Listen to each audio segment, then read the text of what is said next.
History of earth and life series के third episode में खुशामदीद। 1 अरब 90 करोड़ साल पहले तक हमारी इस जमीन पर जो छोटे छोटे बर्रे आजम बन चुके थे वो अब प्लेट टेक्टोनिक्स के वाक़या होने के बाद आपस में जम होकर असेंबल होकर एक सिंगल सुपर कॉन्टिनेंट में तब्दील हो रहे थे। इस बड़े सुपर कॉन्टिनेंट को न्यूना के नाम से जाना जाता है। अब चूंकि न्यूना तश्कील पा चुका था, इसने सायानोबैक्टीरिया को जबरदस्त जिंदगी अफरोज माहौल फराहम किया।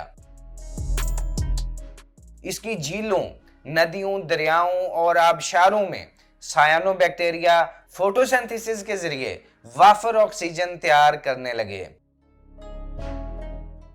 लेकिन उस वक्त तैयार करदा ज्यादातर ऑक्सीजन मुर्दा सायानोबैक्टीरिया के गलने में, डीकंपोज होने में इस्तेमाल हो जाती थी, जिसकी वजह से माहौल में बहुत कम ऑक्सीजन जमा हो पाती थी।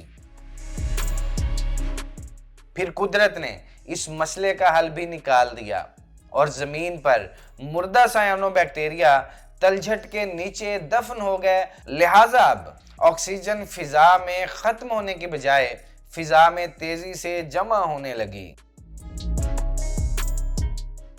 एक बड़े लैंड मैस की मौजूदगी में माहौल में ऑक्सीजन की मिकदार में इजाफा हुआ।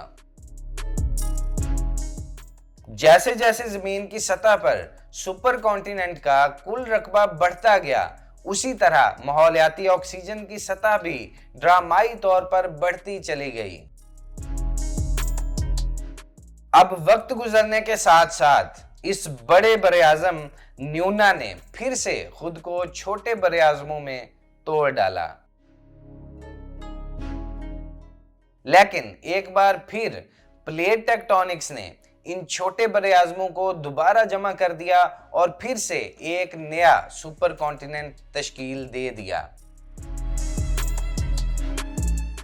जिसे रोडिनिया का नाम दिया जाता है।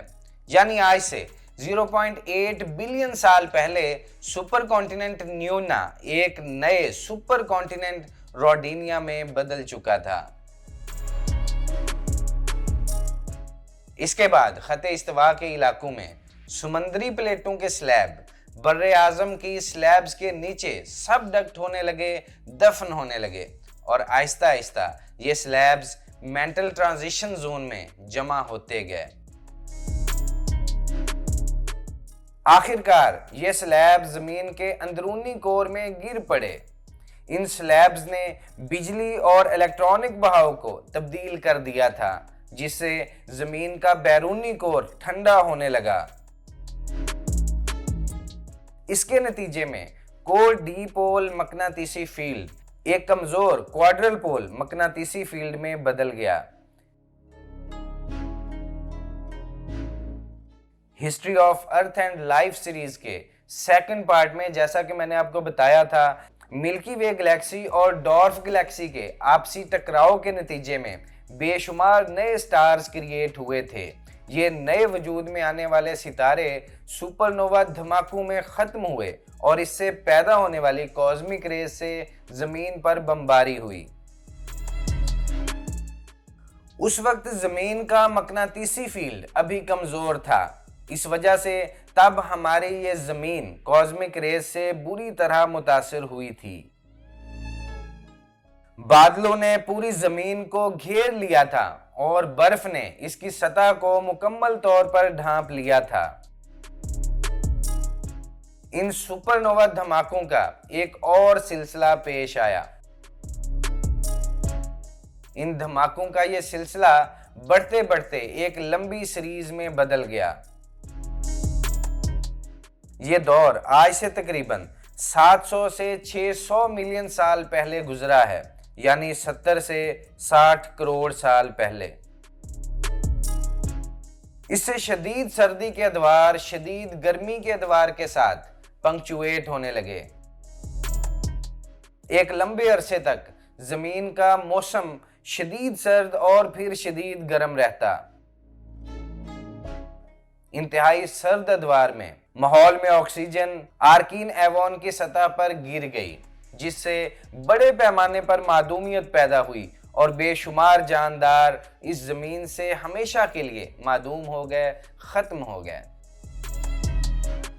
ताहम इन बड़े पैमानों पर मादूमियत ने जिंदगी को फिर से उभारने के लिए बहुत सारे नए मौके भी पैदा किए, जैसे कि इन तल्ख मौसमी हालात की वजह से जिंदगी ने खुद को एक नए तरीके से इवॉल्व किया। ऑक्सीजन की कमी, कॉस्मिक रेज की आमद, सख्त मौसमों के उतार चढ़ाव और माहौलियाती तब्दीलियों की वजह से जीनियाती तगय्युरात यानी जीनेटिक म्यूटेशन हुई जानदारों में, जिन्होंने जमीन पर नई प्रजातियों और नई स्पीशीज की तख्लीक के अमल को तेज कर दिया था। फिर स्टार बर्स्ट की मुद्दत खत्म हो गई और जमीन पर बमबारी का सिलसिला रुक गया। जमीन का इनर कोर मजबूत डायपोल मैग्नेटिक फील्ड में बदल गया। दूसरी तरफ सतह पर मुसलसल जारी फोटोसिंथेसिस के अमल ने माहौल में ऑक्सीजन को पिछली सतह पर वापस मेंटेन कर दिया। इसी दौरान अंदरूनी जमीन आहिस्ता आहिस्ता ठंडी हो रही थी। जब अंदरूनी जमीन काफी गर्म हो तो समुद्री प्लेटों में मादनियात में फंसे पानी के जर्रात इवेपोरेट होकर सतह के माहौल पर रिलीज कर दिए जाते हैं, लेकिन इससे पानी की सतह मुतासर नहीं होती।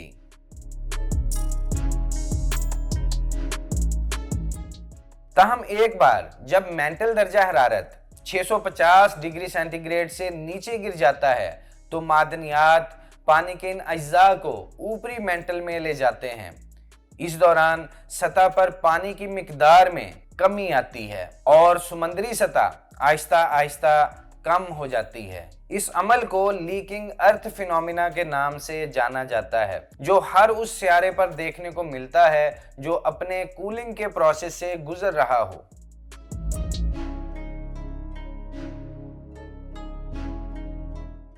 इस लीकिंग इफेक्ट ने कुल समुद्री पानी की 3% मिकदार को जमीन के लोअर मेंटल में मुंतकिल कर दिया था, जिससे समुद्र की सतह 600 मीटर तक गिर गई।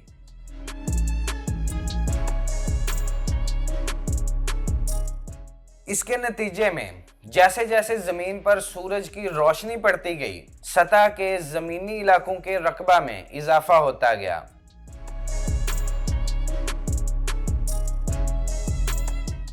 जमीन पर इस तरह कुदरत की तरफ से आइंदा की जिंदगी का मस्कन तैयार किया जा रहा था।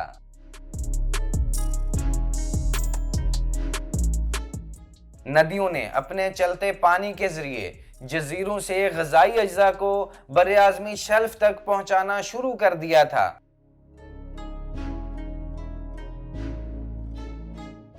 और इजाफी अराजी ने माहौल में ऑक्सीजन की फ्राहमी को नुमाया तौर पर तेज किया।